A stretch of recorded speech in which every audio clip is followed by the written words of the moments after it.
Welcome to the third program on automotive electricity. This program looks at automotive computer systems. While computer systems seem mysterious, their operation isn't difficult to understand. The computer first gathers information from a variety of sensors, makes decisions based on that information, and then turns devices on and off. To control the fuel injectors, for example, the ECM checks the throttle position sensor, temperature sensor, oxygen sensor, mass airflow sensor, manifold air temperature sensor, transaxle position sensor, and knock sensor before firing the injectors. Actually, the operation of the computer can be compared to the systematic approach you probably use when repairing a vehicle. You talk to the customer about the problem, inspect the vehicle, and perform diagnostic tests. These actions are inputs. With this information, you use your knowledge of the system and specifications found in Buick service manuals to pinpoint the problem. Then you adjust or replace a component, which is similar to a computer activating an output. With that brief overview, let's look closer at the operation of the computer. Automotive computers work in a similar manner, no matter whether it's called a body control module, the BCM, an electronic control module, also known as ECM, or a powertrain module, PCM. An ECM, for example, is composed of a microprocessor and several types of memories. The microprocessor makes logical decisions based on information from sensors and other parts of the computer. The microprocessor is the calculating part of the computer. However, the microprocessor cannot store information. Instead, the microprocessor reads information from memory. It also can change the information in some types of memory by adding new information. Memory contains data, such as vehicle calibrations, which the microprocessor refers to when performing calculations. Permanent information is stored in read-only memory, or ROM.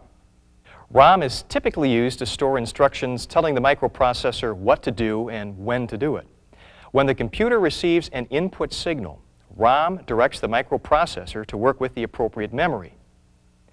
ROM is burned into a computer chip during construction. Therefore, the microprocessor cannot write or add new information. But its advantage is that even if the battery is disconnected, read-only memory is retained. A second type of memory used in computer systems is called random access memory, or RAM. RAM processes information that is to be stored temporarily or that changes constantly. The microprocessor can read and write information in RAM. RAM is the working part of memory. Using RAM as a scratch pad, the microprocessor calculates and makes decisions from instructions in ROM or other memories. For example, from calculations computed in RAM, the microprocessor may decide when to read sensors or when to control outputs. There are two types of RAM memories, volatile and non-volatile. Volatile RAM is used to store information from vehicle sensors and the instantaneous calculations the microprocessor makes from this information. For example, if the microprocessor receives a measurement needed to make several calculations, like a reading from the coolant temperature sensor, it writes the information into volatile RAM and then recalls this information whenever needed to make a calculation. When the ignition is turned off, volatile RAM is erased. Non-volatile RAM, also called keep-alive RAM, or CAM, connects directly to the battery. As a result, CAM still receives power when the ignition is turned off. And since CAM is not erased when the ignition is turned off, the computer can learn from past experience. In other words, if the signal from a sensor should vary in one direction consistently, the microprocessor may substitute a more reasonable figure when doing its calculations. The ability of CAMs to detect erratic sensor inputs or outputs and then compensate for them is known as learning ability. To rebuild learning ability, a vehicle that has had the battery disconnected or a vehicle that has had a sensor replaced must go through a learning period. During the learning period, the vehicle may actually run worse. This is because the new component is being controlled as if it were the damaged unit. In some cases, the vehicle may surge, idle erratically, or idle rapidly. There is another type of memory that is being used more and more.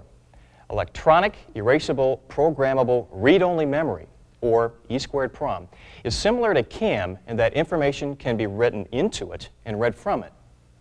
And like CAM, information isn't erased when the key is turned off. But E2PROM goes one step further than CAM. E2PROM information isn't erased when the battery is disconnected. E2PROM does not depend on battery power, so there is no parasitic drain on the battery. One example of E2PROM can be found in the electronic dashboard cluster. When replacing a dashboard cluster, the correct odometer reading can be programmed into the new dashboard cluster by removing the odometer chip, which is an E2PROM, and installing it in the new dashboard cluster. There is one other memory system in a computer, electronic programmable read-only memory, or EEPROM. As in the operation of ROM, the microprocessor can read information from EEPROM but cannot enter data into it. EEPROM stores information and specifications that differ with each model. When used in an ECM, EEPROM usually plugs in and can be replaced. EEPROM may be used to add new design information to the system without replacing the ECM. However, care must be taken when replacing a PROM or handling any electronic component. As little as 100 volts of static electricity can damage some electronic components. By comparison, 4,000 volts of static electricity is necessary before a person can feel a shock. And a person can build up as many as 25,000 volts by just sliding across a car seat. To make matters more complicated, an electronic unit may still operate after improper handling. However, internal circuits may be damaged, leading to premature failure of the unit. To prevent possible electrostatic discharge damage to an electronic device, do not touch the connector pins or soldered components on the circuit board. And when handling an EEPROM, don't remove the integrated circuit from the carrier. But back to computer operation. Earlier, I described the computer as a device which gathers information from sensors and then switches devices on and off. Sensors, however, relay information to the computer in many different forms. Many sensors, such as the vehicle speed sensor, generate a variable voltage. Input conditioners transform these analog sine waves into a digital voltage that can be read by the microprocessor. This digital signal consists of a series of ons and offs. Input conditioners may also amplify signals. The signal from a sensor that generates its own voltage, such as the 10th to 9/10 volt generated by the oxygen sensor, is amplified by the input conditioner so that it can be read by the microprocessor. Using input conditioners, the computer can turn signals from sensors into data that it can process. The ECM uses a variety of output conditioners to control output devices. Quad drivers turn components on and off by providing a ground while protecting the delicate electronics in the microprocessor from the high voltage found in some electrical circuits. Each quad driver has 4 separate outputs and therefore can turn on and off up to 4 circuits. On some high current circuits, such as the torque converter clutch solenoid circuit, a quad driver may control only one device. Some quad drivers contain a fault line monitored by the microprocessor. To activate a circuit during normal operating conditions, the ECM applies a voltage to the input, opening the transistor and providing a ground. Output voltage is low. To close the circuit, the ECM turns off the input voltage, closing the transistor and turning off the ground. Now the input voltage is low and the output voltage is high. Whenever input voltage is the same as output voltage, the comparator switches the fault line on and a trouble code 26 may be set. High-side drivers are another output conditioner used in the ECM. High-side drivers differ from quad drivers in that they supply the output device with voltage instead of providing a ground. An example of a device that is controlled by a high-side driver is the electronic fuel pump. Through a high-side driver, the microprocessor energizes the fuel pump. The microprocessor doesn't control the speed of the pump or check pump operation. So far you've learned how the microprocessor receives voltage signals from sensors and is able to process the information and then control output devices. But without a smooth DC voltage source that doesn't vary or have small voltage spikes, the information from the sensors is meaningless. For this reason, a voltage regulator is built into the computer. It provides reduced voltage for the electronic components of the computer and a variety of sensors. Using the constant regulated voltage from the computer, some sensors change voltage by varying resistance in the circuit. When used as a sensor, switches allow the microprocessor to determine whether a device is on or off. When the switch is open and current cannot flow through the circuit, the ECM reads a low signal.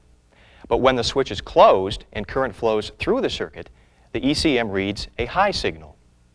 Switches are used in the AC clutch circuit to signal the ECM as to whether the air conditioning is on or off. When the air conditioning is turned on, the ECM delays air conditioning clutch engagement while allowing the idle air control motor to increase engine RPM to compensate for the additional load. Potentiometers also use computer-regulated voltage to signal the microprocessor. Potentiometers are frequently used to signal the position of a component, such as the throttle position sensor. Full reference voltage is applied to one end of the potentiometer. If the throttle is closed, the voltage signal at the ECM remains low. However, as the throttle opens, the voltage signal at the ECM increases. Thermistors convert temperature into a voltage signal. The electrical resistance of a thermistor decreases as the thermistor warms. When the engine is cold, the ECM reads a high voltage. When the engine is warm, the ECM reads a low voltage. There are several types of sensors that produce their own voltage. Piezoelectric sensors convert vibration or motion into an electrical voltage. Piezoelectric sensors consist of a special quartz crystal sandwiched between two electrically conductive electrodes.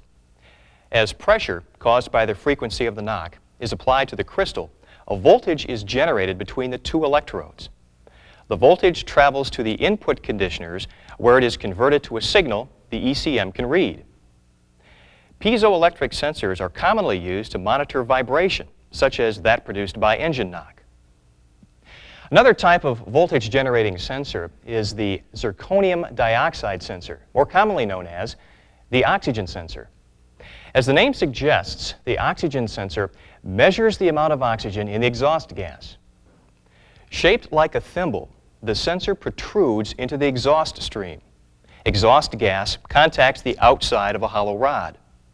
An air intake opening allows outside air to circulate on the inside of the rod. Both the inside and outside surfaces of the zirconium dioxide rod are coated with platinum. The zirconium dioxide material attracts negative oxygen ions, and these collect on both sides of the rod. Since there is more oxygen in the air than in the exhaust, the air side of the thimble collects more negative ions. The difference in the number of negative ions creates electromotive force, or voltage. When there is a low concentration of oxygen on the exhaust side, a higher voltage is generated. On the other hand, if there is a high concentration of oxygen on the exhaust side, a low voltage is produced. Magnetic sensors make up another group of sensors. There are two principal types of magnetic sensors: magnetic pickups and Hall effect switches. A magnetic pickup consists of a permanent magnet surrounded by a wire coil. When a metal object passes through and disturbs the magnetic field, voltage is generated in the wire coil and sent to the input conditioner. The vehicle's speed sensor, or VSS, is an example of a magnetic pickup. Located inside the transaxle, the VSS sends a pulsing AC voltage which the input conditioner converts into a signal the ECM can read. Hall effect switches also emit a voltage signal which is controlled by the presence or absence of a magnetic field. In a Hall effect switch, a magnetic field passes at a 90-degree angle to current flowing through a semiconductor. When this happens, a measurable voltage is induced at the side of the semiconductor. By removing the magnetic field, the Hall effect switches off. A Hall effect switch is used to control the C-cubed eye crank sensor. In the crank sensor, voltage from the ignition module is passed through the semiconductor in the Hall switch. A permanent magnet mounted beside the semiconductor induces Hall voltage across the semiconductor. The crank sensor is positioned so that the metal blades of an interrupter ring pass between the semiconductor and the permanent magnet. When a metal vane comes between the magnet and the semiconductor, the magnetic field is interrupted and Hall voltage drops off. Hall voltage is amplified and routed to the base of a transistor, which controls the signal voltage from the ECM. When full Hall voltage is present, the transistor is on and the signal from the module is grounded. When Hall voltage drops, the transistor turns off and the signal returns to the high side. Sensors produce two types of voltage signals. An analog signal varies continuously. At any point, the voltage signal may be high, low, or any value in between. Some sensors, such as the vehicle speed sensor, produce an AC voltage. The analog-digital converter changes the AC sine wave into a square wave signal that can be read by the computer. In the case of the VSS, the AC voltage level increases in amplitude as speed increases. However, it is the frequency of the AC signal, or put another way, how often the signal alternates, that's converted into a digital signal. The throttle position sensor produces a DC analog signal. The microprocessor, however, cannot interpret a DC analog signal. Instead, the analog-digital converter, which is a buffer circuit, changes the voltage signal into a number signal that can be read by the computer. Digital signals are either voltage or no voltage. A digital signal is a square wave signal. The computer uses digital signals in a code that contains only ones and zeros. For example, the high voltage of the digital signal represents a 1 and no voltage represents a 0. Each 1 and each 0 is called a bit of information. Generally, 8 bits together compose a piece of information which is referred to as a word or byte. This system of assigning a numeric value to a voltage is known as binary coding. Stringing together thousands of bits, computers store an infinite variety of information. To a computer, 11001011 might signal the need to turn the windshield wipers on at low speed. There are two principal types of actuators or devices controlled by the computer: solenoids and relays. Solenoids consist of a spring-loaded metallic plunger and a wire coil. By grounding the circuit, the computer energizes the wire coil. A magnetic field is created which attracts the plunger, centering it in the coil. When the computer opens the ground, the magnetic field collapses and the plunger moves back to the de-energized position.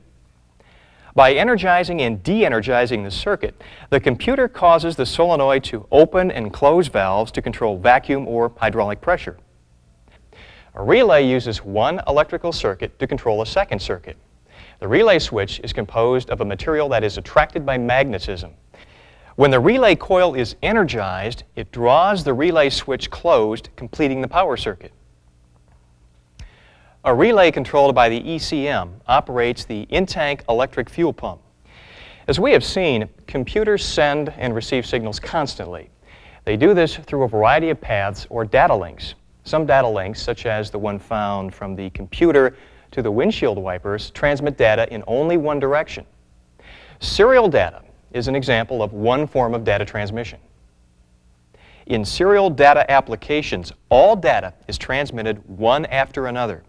The computers are clocked or timed together to accept the data being transmitted. Data may also be sent in parallel. Each element of data is sent at the same instant on its own line. Parallel data transmission is primarily between the microprocessor and other parts of the computer. Serial data may be synchronous or occurring at the same time. In such a case, there is a constant flow of data. At regular clock pulses, a sync pulse is recognized, and the computer knows that this is the start of a piece of information. Asynchronous data differs in that the data is sent only when required. There is not a continuous flow of data. A uniform start pulse alerts the computer that the next so many pulses will form some data information. During data transmission, a parity check is used by the computer to make sure the information has been correctly transmitted.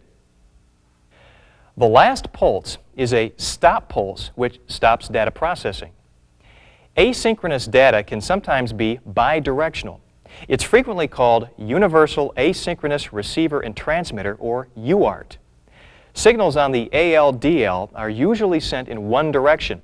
However, if a request message is received from a CAMS or Tech1 test tool, meaning a test tool is connected to the vehicle, the ECM has the ability to receive as well as send information along the same line. The Entertainment and Comfort Bus, or E&C bus, carries messages to and from various entertainment components along a single data line.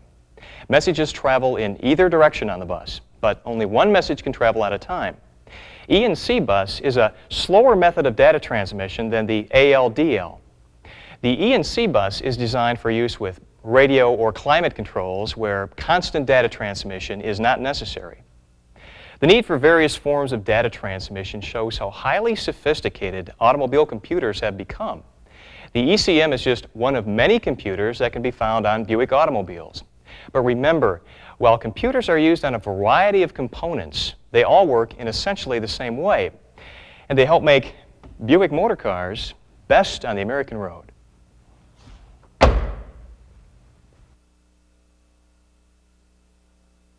1,300 technicians won. Did you? Take a few minutes now and do the know-how quiz.